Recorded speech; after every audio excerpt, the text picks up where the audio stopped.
These three famous couples produce some incredibly inspired music. And I've got three examples today of three couples and three standout albums that you might want to consider adding to your collection if you don't already have these in your home. I want to start first and say that the first album I'm going to feature, it was released in 1974 originally, but I have a 1983 reissue, and it was mastered at Masterdisc, and it just sounds amazing. The soundstage is great. Let's maybe show the record, Tim. I'm talking about the great Richard Thompson and Linda Thompson. They were married and they released several albums. Technically this is the second Richard Thompson solo album, and he included Linda on this. Linda had done background vocals on, I think, one Fairport album, and Richard and Linda became a couple, and their voices are just an incredible mix.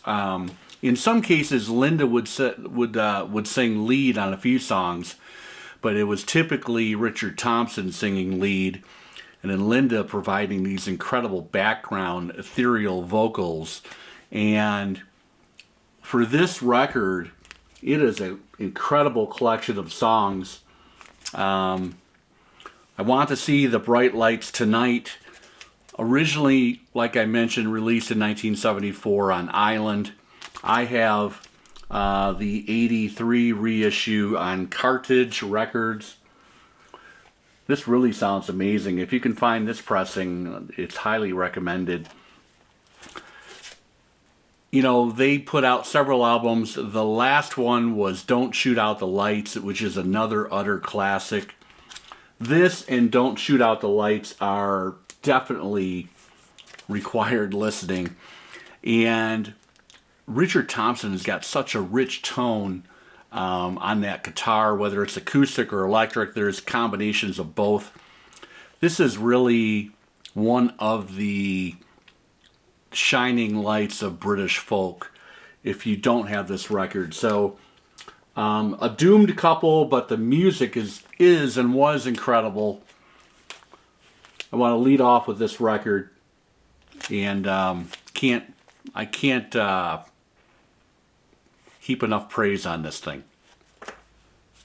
Next up, Robin Guthrie and Liz Fraser.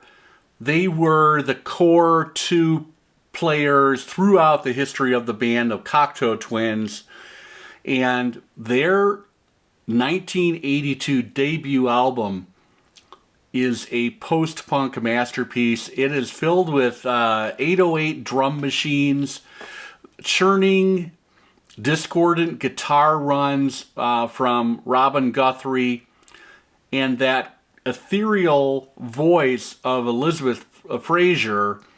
The album, critics will say, oh, it was kind of heavily influenced from Susie Sue, and that you can tell there's an influence there, but these two went on all the way up to the Las Vegas album, which I believe was 1990, 92. Didn't do all my homework today. Check that album out as well. But Garlands was the 82 debut. This record came about because they had sent some tapes to John Peel, the influential British DJ and kind of archivist of the time.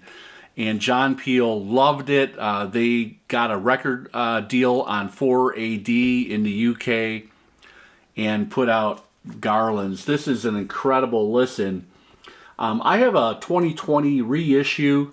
They did a really great job on these. It's 180 gram vinyl. There's a look at that 4AD label. Supposedly mastered from the original analog tapes.